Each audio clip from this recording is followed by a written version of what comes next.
नमस्कार विद्यार्थी मित्रांनो, आज आपण इयत्ता 10वी गणित भाग 1 म्हणजेच बीजगणिताचं तिसरं प्रकरण पाहणार आहोत। पहिलं आणि दुसरं प्रकरण आपलं झालेलं आहे। आपण तिसऱ्या प्रकरणाकडे वळतोय, अंकगणिती श्रेणी। याचा काही भाग तुम्हाला इयत्ता 9वी मध्ये झालेला आहे। आता अंकगणिती श्रेणी म्हणजे काय, तर नैसर्गिक संख्यांच्या प्रमाणे विशिष्ट क्रमाने मांडलेल्या संख्यांच्या समूहाला नैसर्गिक संख्यांच्या प्रमाणे विशिष्ट क्रमाने मांडलेल्या संख्यांच्या समूहाला क्रमिका असं म्हटलं जातं। मग आपण पुढे जाणार आहोत, पण अंकगणिती श्रेणी म्हणजे काय त्याच्याकडे जाणार आहोत। पहिल्यांदा आपण क्रमिका म्हणजे काय ते पाहणार आहोत। नैसर्गिक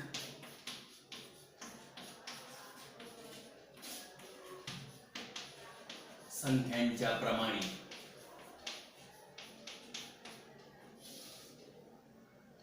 विशिष्ट क्रमाने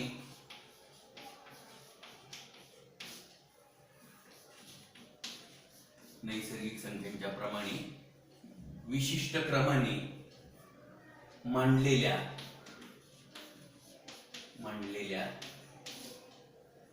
संख्यांच्या समूहाला क्रमिका म्हणतात। आता आपल्याला माहिती आहे की नैसर्गिक संख्या कोणत्या आहेत, तर 1, 2, 3, 4 अनंत यांना आपण काय म्हणतो, नैसर्गिक संख्या म्हणतो।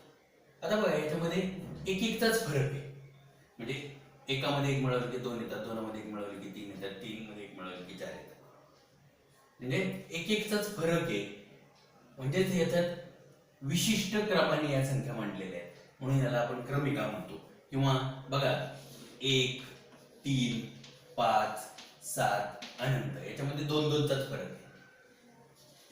7, 9, 11, 13, 15 अनंत याच्यामध्ये पण 2-2चाच फरक आहे, म्हणून याला आपण काय म्हणतोय, क्रमिका म्हणतोय।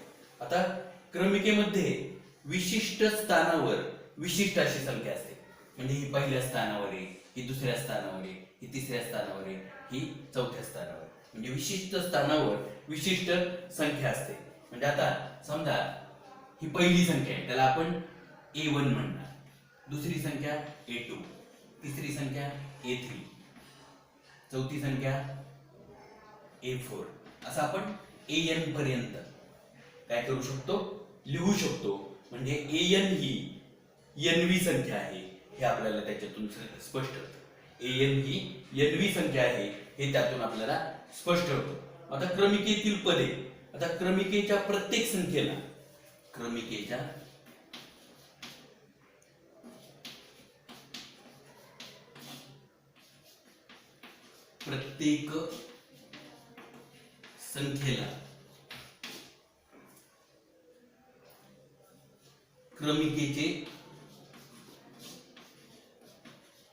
पद म्हणतात। म्हणजे आता समजा ही क्रमिका आहे, 1, 2, 3, 4 अनंत ही क्रमिका आहे। याच्यामधली जी प्रत्येक संख्या आहे त्याला काय म्हणायचं, क्रमिकेचं पद म्हणायचं। म्हणजे हे पहिलं पद, हे दुसरं पद, तिसरं पद, चौथं पद। मग पहिलं जे पद असतं त्याला T1 म्हणतात, दुसरं जे पद आहे त्याला T2 म्हणतात, तिसरं जे पद आहे त्याला T3 म्हणतात, चौथं जे पद आहे T4 म्हणतात, असं आपण म्हणत आहे। आता Tn पर्यंत आपण काय करणार आहे, लिहिणार आहे। म्हणजे T1, T2, T3 कुठपर्यंत, Tn पर्यंत। म्हणजे सामान्यपणे क्रमिका ही Tn अशी लिहितात। सामान्यपणे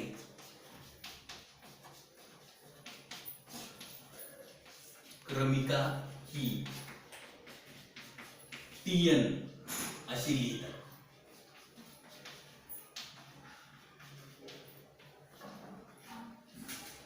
म्हणजे अशा पद्धतीने आपण क्रमिका म्हणजे काय, क्रमिकेचं पद म्हणजे काय आणि Tn ही क्रमिका कशा पद्धतीने लिहिली जाते हे पाहिलं। T1 म्हणजे पहिलं पद असतं, T2 म्हणजे दुसरं पद, T3 म्हणजे तिसरं पद, T4 म्हणजे चौथं पद आणि Tn म्हणजे काय, इथे ते Nवं पद असतं। आता ज्या क्रमिकेमध्ये पुढचे पद एका विशिष्ट नियमाने मिळते, ज्या क्रमिकेमध्ये पुढचे पद एका विशिष्ट नियमाने मिळते त्या क्रमिकेला अंकगणिती श्रेणी असं म्हटलं जातं.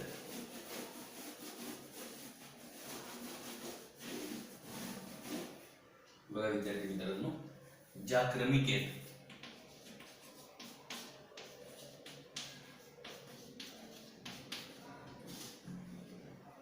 पुढचे पद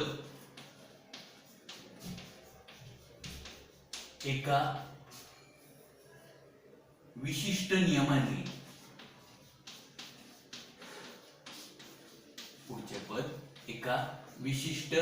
नियमाने मिळते त्या क्रमिकेला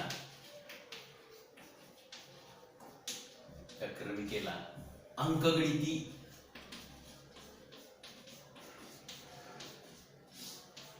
श्रेणी म्हणतात. हेच आपल्या प्रकरणाचे नाव आहे. ज्या क्रमिकेत पुढचे पद एका विशिष्ट नियमाने आपल्याला मिळते तर त्या क्रमिकेला काय म्हटलं जातं? अंकगणिती श्रेणी असं म्हटलं जातं. म्हणजे आता उदाहरणार्थ आपल्याला असं दिलं 1 4 7 10 अनंत ही आपल्याला क्रमिका दिली. तर इथे पुढचं पद जे आहे ते एका विशिष्ट क्रमाने मिळते. एकात 3 मिळवले की 4 येतात, 4त 3 मिळवले की 7 येतात, 7त 3 मिळवले की 10 येतात. म्हणजे या ठिकाणी एका विशिष्ट नियमाने ही क्रमिका तयार झाली, म्हणून ही काय झाली? अंकगणिती श्रेणी झाली. दुसरं उदाहरण आपण घेतलं, समजा 6 12 18 24 अनंत. म्हणजे या ठिकाणी पुढचं पद केव्हा मिळते? की जेव्हा मागच्या संख्येमध्ये 6 मिळतो. 6 अधिक 6 12, 12 अधिक 6 18, 18 अधिक 6 24. म्हणून ही सुद्धा काय झाली? अंकगणिती श्रेणी झाली. 3 3 3 3 अनंत ही सुद्धा अंकगणिती श्रेणी होते. कारण 3 मध्ये 0 मिळवले की 3 येतात, 3 मध्ये 0 मिळवले की 3 येतात. म्हणजे एका विशिष्ट नियमाने ह्या क्रमिका आपल्याला मिळत आहेत, म्हणून त्यांना काय म्हटलं जातं? अंकगणिती श्रेणी असं म्हटलं जातं. आता काही क्रमिकेमध्ये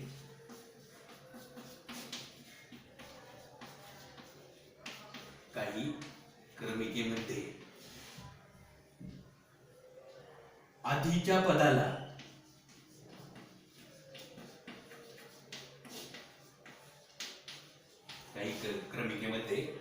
पदाला ठराविक संख्येने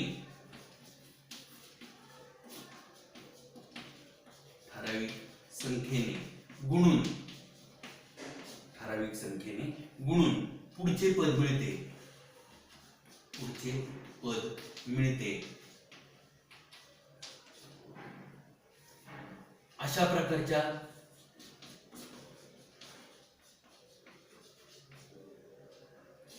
क्रमिकेला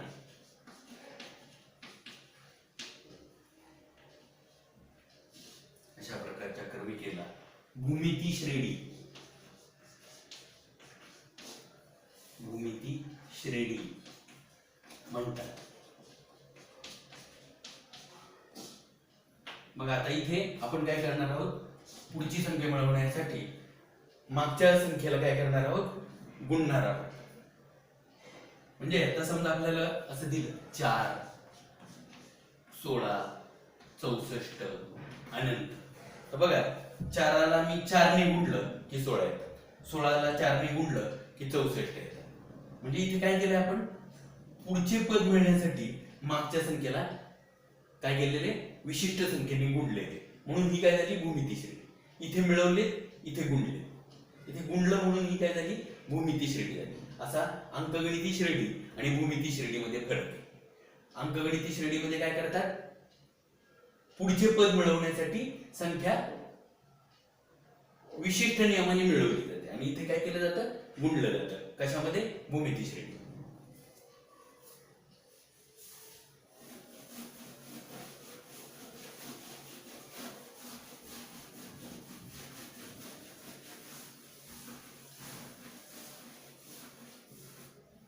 आता क्रमागत पदांमधील फरक स्थिर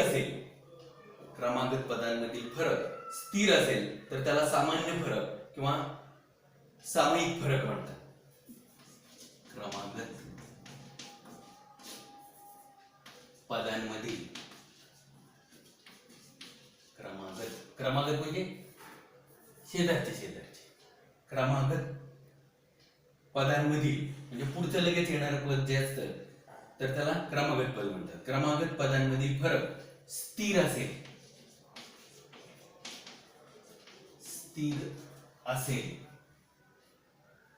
तर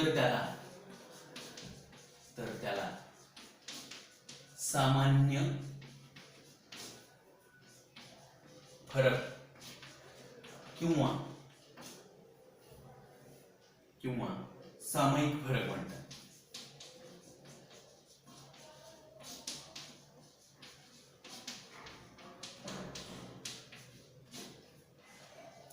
व तो डी या अक्षराने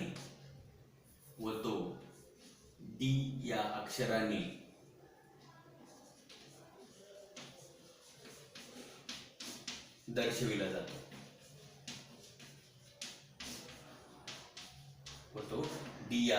काय केला जातो? दर्शवला जातो. आता क्रमागत पदांमधील फरक स्थिर असेल म्हणजे आता बघा उदाहरणार्थ समजा आपल्याला असं दिलं 1 4 7 10 अनंत. तर बघा पहिलं पद म्हणजे त्याला T1 म्हणतात. T1 बरोबर 1. दुसरं पद T2 बरोबर 4. तिसरं पद T3 बरोबर 7 आणि चौथं पद T4 बरोबर 10. हे असं आपण लिहून घेणार. आता सामान्य फरक काढायचा म्हणजे डी काढायचा आपल्याला. मग डी कसा काढतात तर डी बरोबर T2 वजा T1 म्हणजे 4 वजा 1. T2 वजा T1 म्हणजे काय? दुसरं पद वजा पहिले पद. मग दुसरं पद 4 आहे, पहिलं पद 1 आहे. 4 वजा 1 3.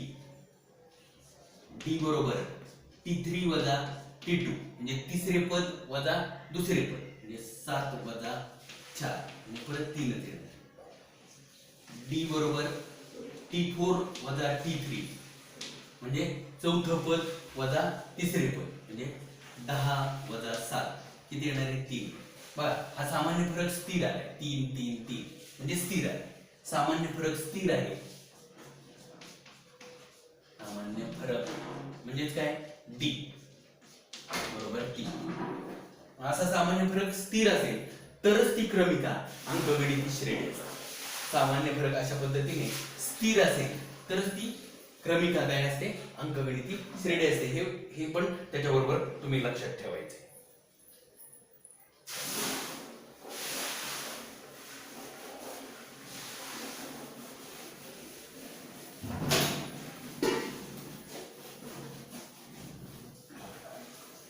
आता आणखीन एक व्याख्या अंकगणिती श्रेणीची आपल्याला आपल्या पुस्तकामध्ये दिली. दिलेल्या क्रमिकेतील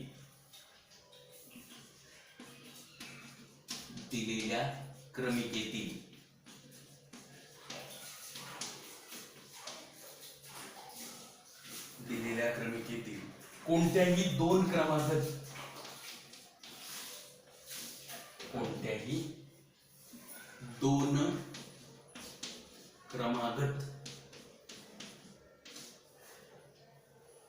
पदांमधील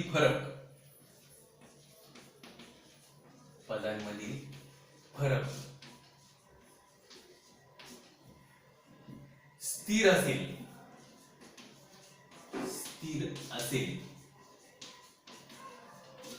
तर त्या क्रमिकेस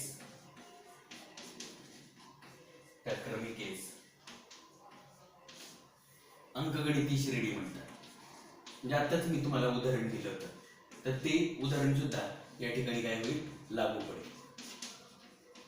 दोन क्रमागत पदांमधील फरक जर स्थिर असेल तर त्या क्रमिकेला काय म्हणायचं? अंकगणिती श्रेणी. म्हणजे आता उदाहरणार्थ समजा हे घेतलं आपण उदाहरण 6 12 18 24 अनंत ही क्रमिका आपल्याला दिली. मग आता ही अंकगणिती श्रेणी आहे की नाही ते आपल्याला पाहायचं. तर मग आपण कसं करणार? पहिलं पद कोणतं इथे? 6 म्हणजे T1 बरोबर 6. दुसरं पद कोणतं आहे? 12 म्हणजे T2 बरोबर 12. तिसरं पद कोणतं आहे? 18 म्हणून T3 बरोबर 18. चौथं पद कोणतं आहे 24, म्हणून T4 बरोबर 24.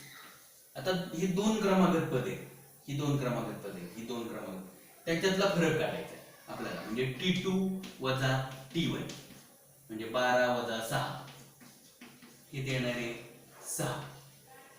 T3 वजा T2 ही क्रमागत पद आहे. T3 वजा T2 म्हणजे 18 वजा 12 किती येणार आहे 6. आता T4 वजा T3, T4 वजा T3 म्हणजे काय येणार आहे 24 वजा 18 6 येणार. बघा क्रमागत पदांमधील हा फरक काय आला स्थिर आला.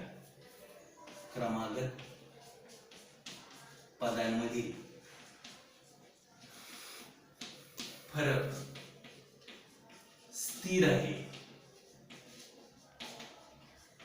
म्हणून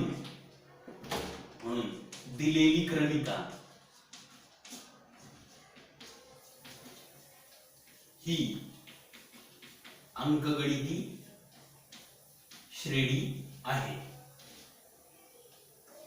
अंकगणिती श्रेणी आहे असं आपल्याला म्हणता येईल, कारण त्यांच्यामधला सामान्य फरक जो आहे तो स्थिर आला. म्हणून दिलेली क्रमिका ही अंकगणिती श्रेणी आहे. अशा पद्धतीचे आपल्याला उदाहरणं या ठिकाणी काय करायचे सोडवायचे. आता बघा प्रत्यक्षपणे आपण उदाहरण घेऊनच पाहू. आणि म्हणून आता याच्यातला सराव संच 3.1 आपण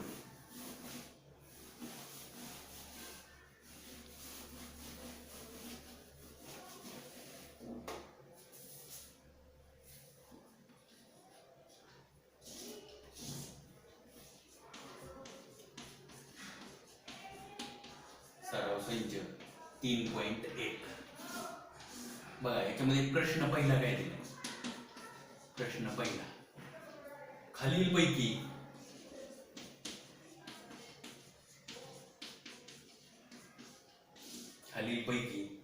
कोणत्या क्रमिका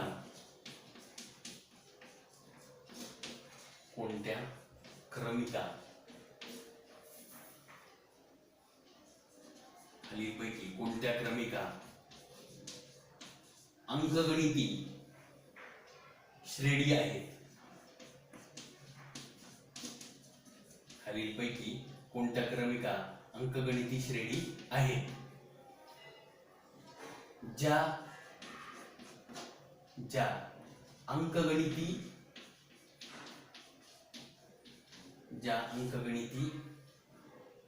श्रेणी असतील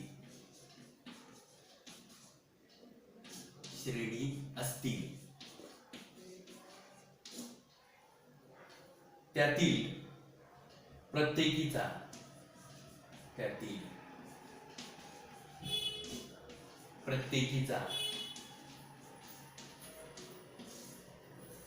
सामान्य फरक काढा.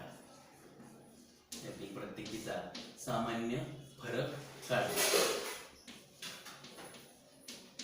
जे आपल्याला अंकगणिती श्रेणी आहे का नाही ते पाहायचं, आणि असल्यास सामान्य फरक काय करायचंय काढायचंय. समजा आपल्याला असं उदाहरण दिलं 2 4 6 8 अनंत हे आपल्याला क्रमिका दिली. ती अंकगणिती श्रेणी आहे का नाही ते पाहायचं.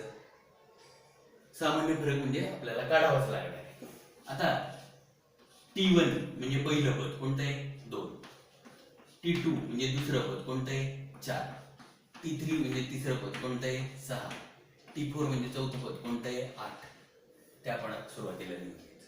आता दोन क्रमागत पदांमधील फरक काढायचा म्हणजेच सामान्य फरक काढणार.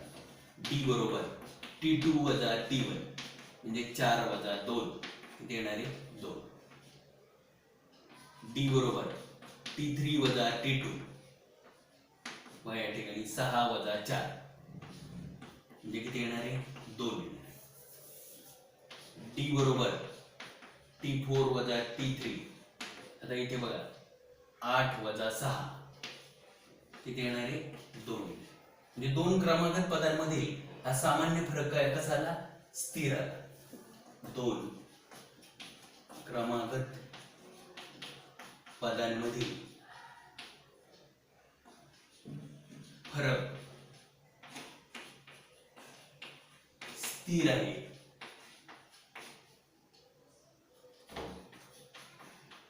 म्हणून दिलेली क्रमिका अंकगणिती श्रेणी आहे.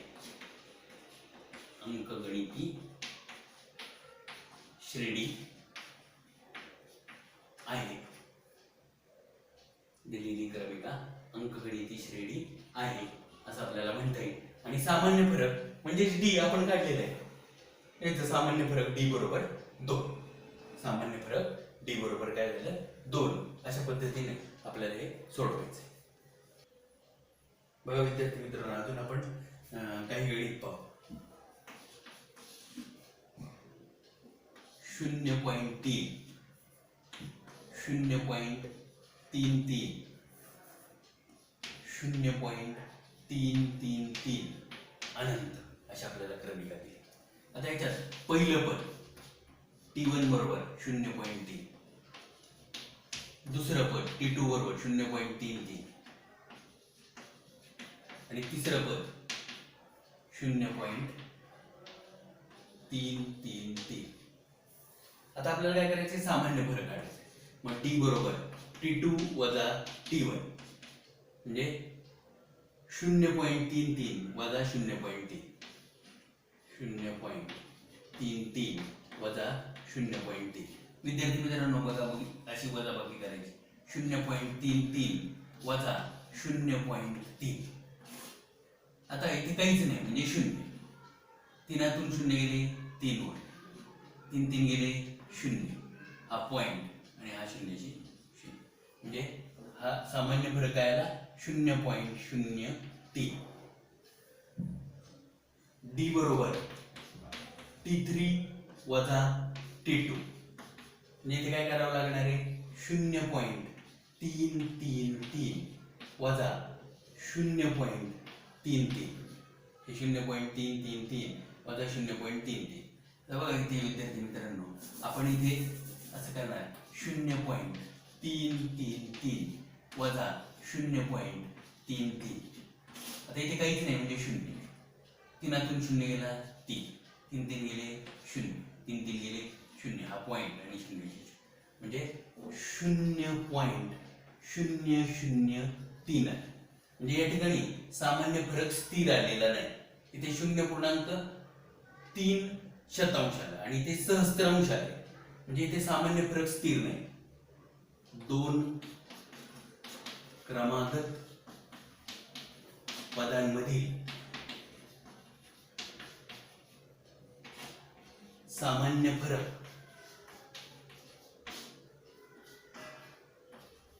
स्थिर नाही म्हणून दिलेली क्रमिका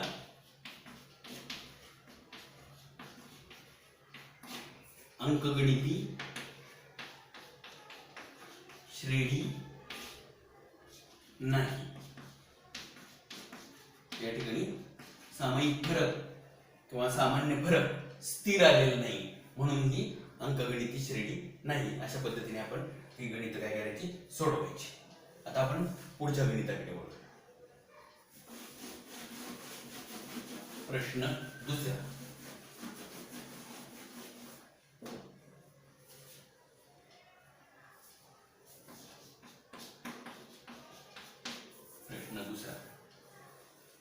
जर अंकगणिती श्रेणीचे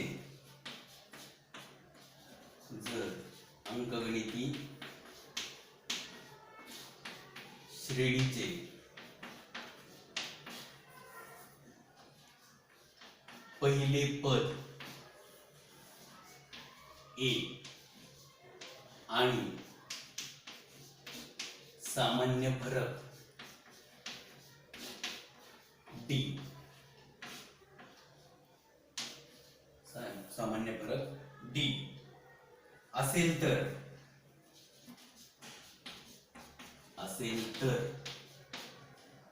अंकगणिती श्रेणी काढा. म्हणजे या ठिकाणी आपल्याला पहिलं पद दिलंय आणि सामान्य फरक दिलेला आहे.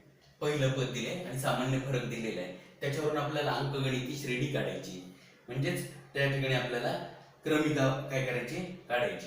बघा पहिलं उदाहरण दिले a बरोबर 10 म्हणजे पहिलं पद 10 दिले आणि d बरोबर 5 म्हणजे सामान्य फरक आपल्याला 5 दिला आहे. त्याच्यावरून आपल्याला अंकगणिती श्रेणी काढायची. a म्हणजेच काय पहिलं पद म्हणजेच काय t1 बरोबर आपल्याला 10 दिले. आता दुसरं पद काढायचं आणि d बरोबर 5 दिले आपल्याला. आता दुसरं पद काढायचं मग ते कसं काढणार t2 बरोबर t1 अधिक d. मग t1 म्हणजे पहिलं पद किती आहे 10 अधिक d किती आहे 5. 10 आणि 5 15 म्हणजे पहिलं पद आलं 10 दुसरं पद आलं 15. t3 कसं काढणार आपण तर t2 अधिक d. आता t2 किती आले 15 अधिक d किती दिलाय 5. 15 आणि 5 20. t4 कसं काढणार आपण तर t3 अधिक d. मग t3 किती आलाय 20 अधिक d किती आलाय 5. 20 आणि 5 25. म्हणजे बघा आपल्याला पहिलं पद काय मिळालं 10 दुसरं पद 15 तिसरं पद 20 चौथं पद 25 बरोबर. आणि म्हणून अंकगणिती श्रेणी काय झाली 10 15 20 25 अनंत. अशा पद्धतीने आपल्याला अंकगणिती श्रेणी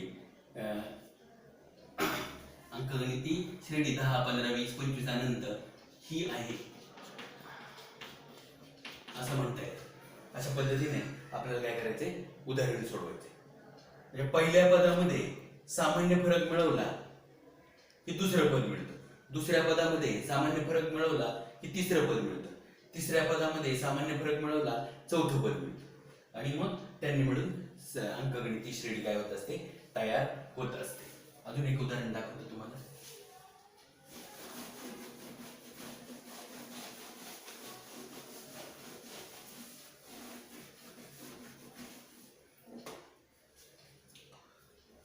बघा विद्यार्थी मित्रांनो a बरोबर आपल्याला दिले -7 आणि d बरोबर दिले 1/2. म्हणजेच आपल्याला पहिलं पद दिले -7 आणि सामान्य फरक d 1/2 दिले. आता a म्हणजे पहिलं पद म्हणजेच t1 बरोबर किती दिले 7. आता t1 आलं म्हणजे पहिलं पद आलं. आता दुसरं पद काढायचे t2 बरोबर t1 अधिक d म्हणजे पहिले पद अधिक सामान्य फरक. आता पहिलं पद काय आहे आपलं -7 सामान्य फरक काय 1/2 म्हणजे -7 अधिक 1/2. बघा विद्यार्थी मित्रांनो -7 अधिक 1/2 मग बाजूला करून पाहायचं. -7 म्हणजे काय -7/1 अधिक 1/2. आता दोघांचा छेद समान आहे का नाही. मग हा छेद समान करण्यासाठी काय करतो आपण तिरकस गुणाकार. या 2 ने 7 ला गुणायचं या एकाने या एकाला गुणायचं. मग हे वजा गुणिले अधिक वजा येणार 7 दुने 14 वजा 14 अधिक 1 1 1 छेद 2 1 2. आता याला चिन्ह वजा आहे याला चिन्ह अधिक आहे. एकाला चिन्ह वजा असेल आणि एकाला चिन्ह अधिक असेल तर काय करायची वजाबाकी करायची. चिन्ह मोठ्या संख्येचं 14 तून 1 गेला 13 मोठ्या संख्येचे चिन्ह -13 छेद 2 म्हणजे इथे -13 छेद 2. मग याला भाग द्या. बघा 2 1 2 बेसक 12 किती उरला 1 वरून घेतला शून्याचा म्हणून इथे पॉइंट म्हणजे आता 10 झाले. 2 पंचे 10 म्हणजे -6.5 -6.5 अशा पद्धतीने सोडवायचं. -7 म्हणजेच काय -7/1 अधिक 1/2 दोघांचा छेद समान नाही म्हणून तिरकस गुणाकार. या 2 ने इकडे गुणा या एकाने इकडे गुणा. हे वजाचं चिन्ह 7 दुने 14 अधिक 1 1 1 छेद 2 1 2. आता एकाला चिन्ह वजा एकाला चिन्ह अधिक म्हणून वजाबाकी करायची. 14 तून 1 गेला 13 मोठ्या संख्येचे चिन्ह -13 छेद 2 मग 2 1 2 बेसक 12 1 उरला वरून घेतला शून्याचा म्हणून पॉइंट आणि 2 पंचे 10 म्हणून -6.5. आता t3 काढायचं. t3 बरोबर t2 अधिक d. आता t2 काय आला -6.5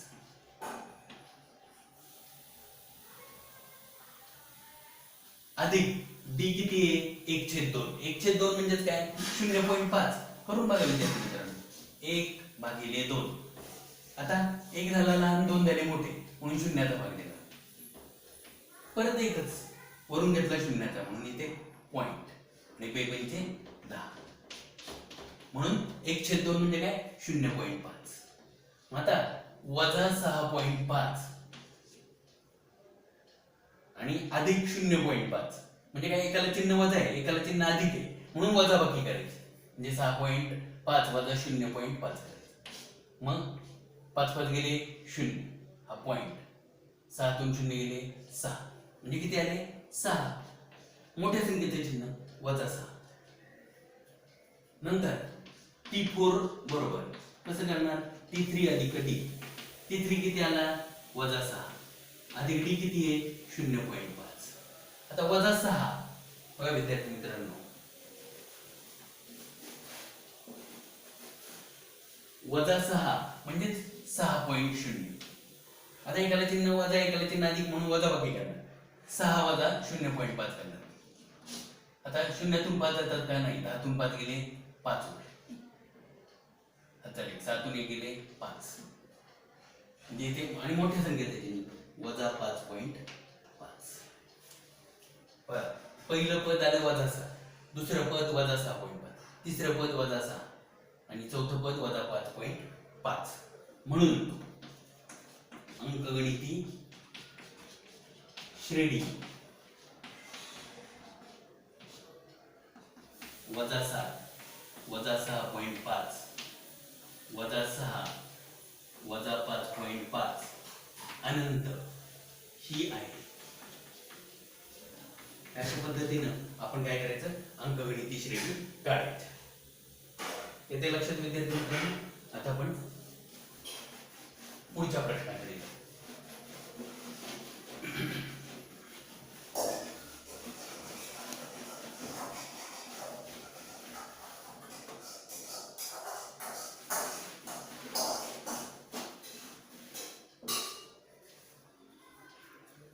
प्रश्न 3. पुढील प्रत्येक अंकगणिती श्रेणीसाठी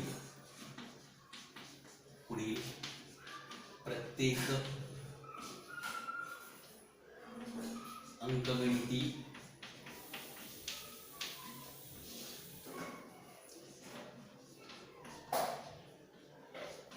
श्रेणीसाठी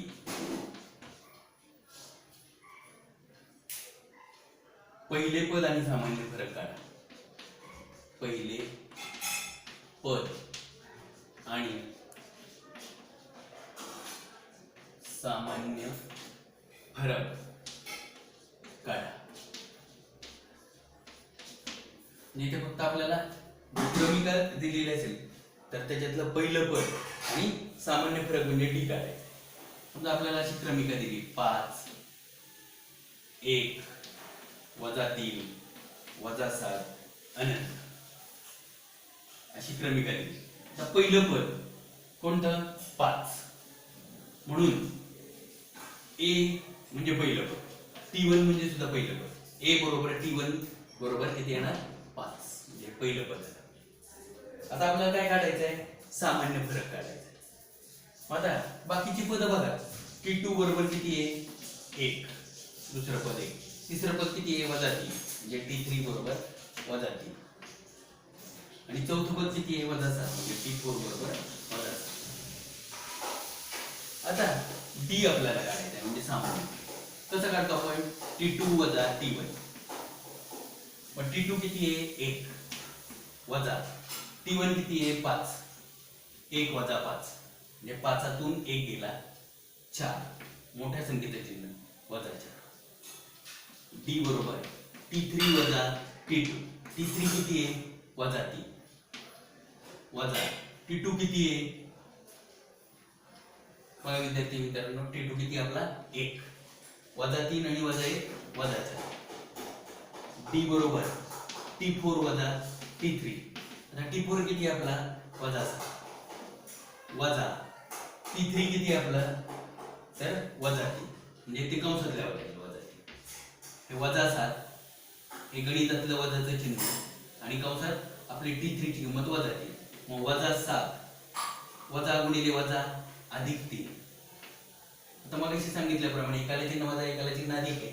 मग काय करायची वजाबाकी करायची आणि मोठ्या संख्येचं चिन्ह 7तून 3 गेले 4 मोठ्या संख्येचं चिन्ह वजा 4.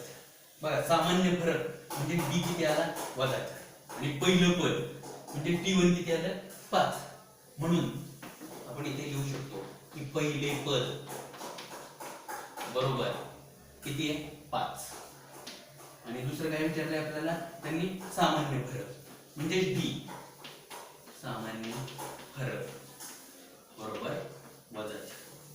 अशा पद्धतीने आपल्याला काय करायची ही उदाहरणं सोडवायची. अजून एक उदाहरण देतो तुम्हाला. येथे विद्यार्थी मित्रांनो लक्षात इथे T1 म्हणजे पहिलं पद किती आलं 5 आणि सामान्य फरक कसा काढायचा मी तुम्हाला दाखवतो. किती आले वजा 4.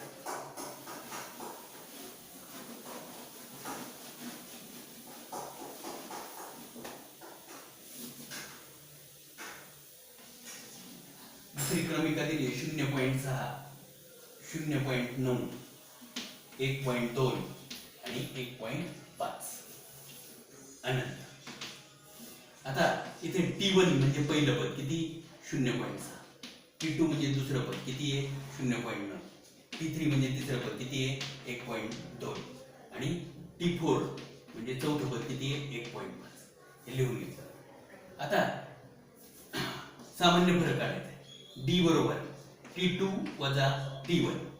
T2 किती आहे 0.9 वजा T1 किती आहे 0.6 0.6. मग इथे करायचं आपण 0.9 वजा 0.6 9तून 6 गेले 3 उरले हा पॉइंट 0 म्हणजे किती आलं 0.3.